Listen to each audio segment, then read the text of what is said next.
Bonjour tout le monde, c'est Maud, on se retrouve pour une nouvelle vidéo, un nouveau point lecture dans lequel je vais vous parler de lecture commune, plus ou moins, vous allez peut-être comprendre pourquoi, en tout cas, je vais vous parler de 3 livres. Le premier, il s'agit de La voleuse de livres de Marcus Zusak, paru chez PKJ. Le second, il s'agit de cette grosse bricasse avec Gardien des cités perdues, le tome 6, Nocturna, paru chez Lumen, et c'est écrit par Shannon Messenger. Et on terminera avec Signé Poetics de Elisabeth Acevedo, paru chez Nathan.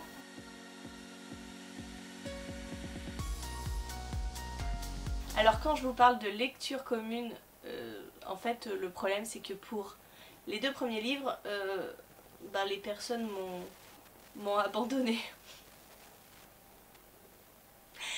Donc j'avais commencé cette lecture avec Stéphanie de la chaîne Piketty Bookin, elle a préféré arrêter pour se consacrer à d'autres lectures. Nous allons suivre ici la mort, voilà, le narrateur c'est la mort en elle-même qui va nous présenter l'histoire d'une petite fille qui s'appelle Liesel,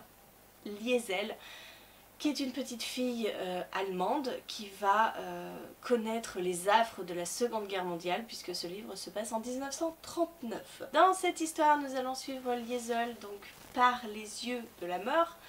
Liesel qui va être confiée à une famille, à un couple, par sa mère. Sa mère va partir, la laisser avec ce couple.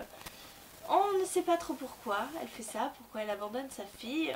On l'apprend par la suite, enfin on suspecte par la suite.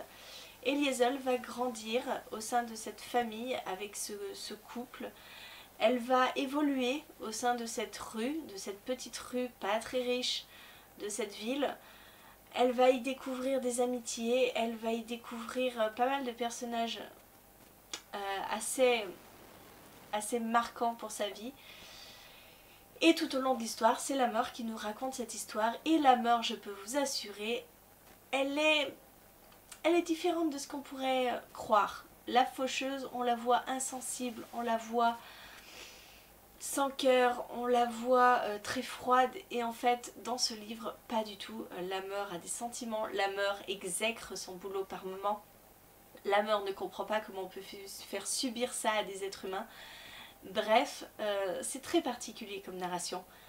Au début, j'étais pas forcément fan, parce que le fait que ce soit la mort qui nous raconte l'histoire créait une grande distance entre les personnages. Donc j'arrivais pas vraiment à m'attacher à Liesel, j'arrivais pas à m'attacher aux autres, et je trouvais ça dommage, parce que dans une histoire pareille, sur la Seconde Guerre mondiale, où il va y avoir des atrocités de fait, de ne pas être proche, et ben je trouvais vraiment ça dommage, parce que je me disais on va mettre une distance, je vais pas ressentir les émotions. Et j'ai fini par m'habituer, j'ai fini par m'attacher au personnage, à Liesel, à Rudy, aux autres, aux parents de cette petite fille. Ils vont devenir ses parents, hein, de toute façon, à vivre aussi longtemps avec elle. Et on va suivre l'histoire de cette petite fille qui va commencer à apprendre à lire, qui va commencer à voler un premier livre, à le sauver d'un bûcher, d'un autodafé, à la voir continuer de vouloir agrandir sa collection de livres, agrandir sa culture, se poser 1001 questions sur son environnement et sur sa vie. J'ai passé un bon moment avec ce livre. J'ai passé un bon moment, et je peux vous assurer qu'à la fin, j'ai versé ma petite larme. Tout le monde m'avait prévenu. Et oui, je ne suis pas insensible, j'ai versé ma petite larme, je savais très bien que j'allais le faire, et ça a été une bonne lecture. C'est pas un coup de cœur, mais vous savez, moi et les romans un petit peu historiques, où je sais pas, il y a toujours un petit truc comme ça, et c'est pas un coup de cœur, mais ça a été une très bonne lecture, et je me souviendrai quand même longtemps de l'histoire de Liesel, et de cette manière très particulière qu'elle a mort de spoiler les événements au fur et à mesure. Et je peux vous assurer que parfois on se retient de crier en se disant mais quoi? Mais qu'est-ce que tu viens de me dire là? Qui va mourir? C'est particulier, mais moi j'ai aimé, et j'espère que vous découvrirez ce livre atypique sur la Seconde Guerre mondiale. On continue avec ce 6e tome de Gardien des cités perdues. Encore une fois, Wendy m'a abandonnée. Voilà, je pense qu'elle n'a pas dû lire grand chose, peut-être une 50aine de pages. En même temps, il faut venir à bout, hein. Il fait plus de 760 pages et ben écoutez, c'est un petit peu toujours le même problème avec Gardien des Cités Perdues. Je me suis pas autant ennuyée que dans les autres. Alors c'est très bizarre, hein, parce que tout le monde m'a prévenu en me disant mais le 6 c'est le pire, il ne se passe rien. Tu vas t'ennuyer. Et en fait, je l'ai lu tranquillement et non, je me suis pas trop ennuyée. J'ai trouvé qu'il n'y avait pas ce gros gouffre où il ne se passe absolument rien comme dans les autres. Dans le 4 et le 5, mais c'était ça quoi. Vous passiez 300 pages où il ne se passait rien. Là, quand même, on a des petites révélations, des petits retournements de situation, des petites actions. Ça m'a pas déplu. Et puis il y avait Kif qui était beaucoup plus présent. Et ça tient peut-être juste à ça en fait. Dans les autres, il était bien moins présent. Là, il est de retour et je l'aime toujours autant. On continue à suivre Sophie Foster qui découvre un petit peu tout ce qu'il se passe chez les elfes, puisqu'elle a vécu jusqu'à ses 11 ans, je crois, dans le monde des humains, jusqu'à ce que les elfes la retrouvent et l'emmènent chez eux. On est moins centré sur Foxfire, sur l'école, on est plus dans tout ce qui est problématique pour faire tomber les invisibles, etc. Non, ça m'a plu. J'ai bien aimé. Et puis ça m'a un peu réconciliée avec Gardien des Cités Perdues finalement. Alors oui, c'est très ado, on commence vraiment à développer tout ce qui est sentiments amoureux, etc. Là, ça commence un petit peu à partir en vrille, même si tout le monde tournait autour de Sophie depuis le début. Mais oui, là, ça commence à les titiller encore plus, hein, parce qu'ils ont 15 ans, je crois.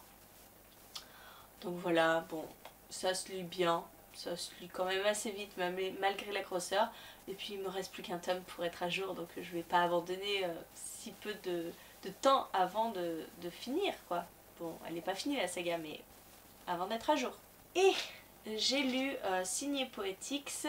Alors ce n'est pas du tout un service presse, hein, même si c'est marqué dossier presse et tout. C'est mon chéri qui l'a ramené de son travail, qui l'a pioché dans un bac marqué Servez-vous.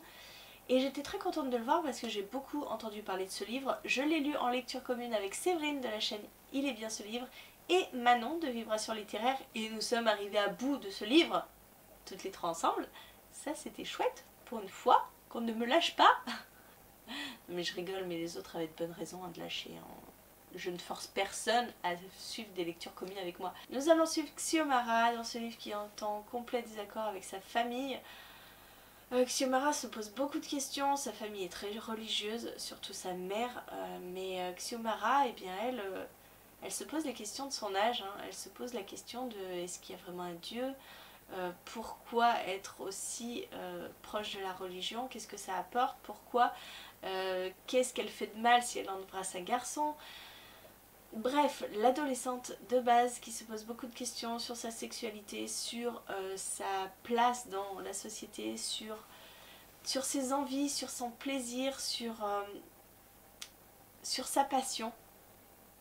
Parce que Xiomara, sa passion, c'est l'écriture. Elle aime écrire, elle aime faire des poèmes, elle aime tout ça. Et sa vie va être bouleversée lorsque elle va rentrer dans sa nouvelle classe, faire sa rentrée au lycée.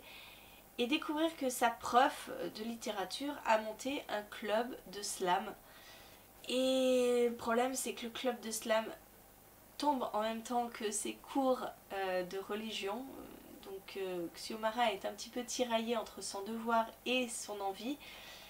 Et voilà, ça va un petit peu tourner autour de ça. La particularité de ce roman, je pense que vous l'avez vu tourner quand même pas mal de fois, c'est qu'il est écrit en slam, en vers.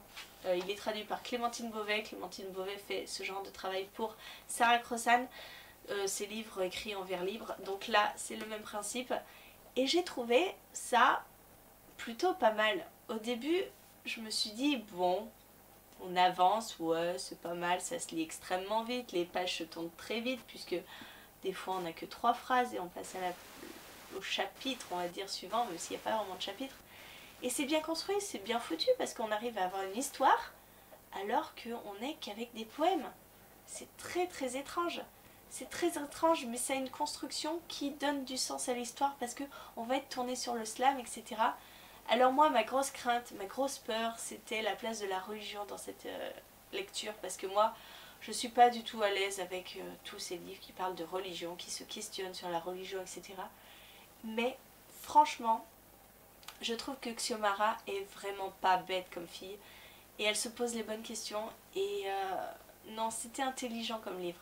C'est un livre qui parle de religion, mais sans tomber dans l'excès, où on a quand même une fille qui réfléchit et qui se pose les bonnes questions. Je vous l'ai dit déjà 20 fois. Bref, ça ne m'a pas plus que ça dérangé. Et puis on aborde des thèmes qui sont plutôt intelligents aussi et qui peuvent surprendre aussi quand on lit ce livre. Et il y a un aspect aussi qui est vraiment pas mal dans ce roman. Donc écoutez, moi j'ai passé un bon moment. C'est pas le livre du siècle, c'est pas quelque chose dont je vais me souvenir pendant des années et des années, mais j'ai passé un bon moment. Et puis je vous dis, en très peu de temps c'est bouclé quoi. Je l'ai lu dans la journée. Je l'ai commencé le matin, je l'ai fini l'après-midi et j'ai pas pu décrocher, bizarrement. Les pages se tournaient toutes seules. Voilà, je vous ai présenté ces 3 lectures. J'espère que la vidéo vous a plu. N'hésitez pas à me dire en commentaire si vous avez lu un de ces livres, ce que vous en avez pensé. Et en attendant, je vous fais des gros bisous. Je vous souhaite une très belle journée de bonne lecture et je vous dis à très bientôt pour une nouvelle vidéo.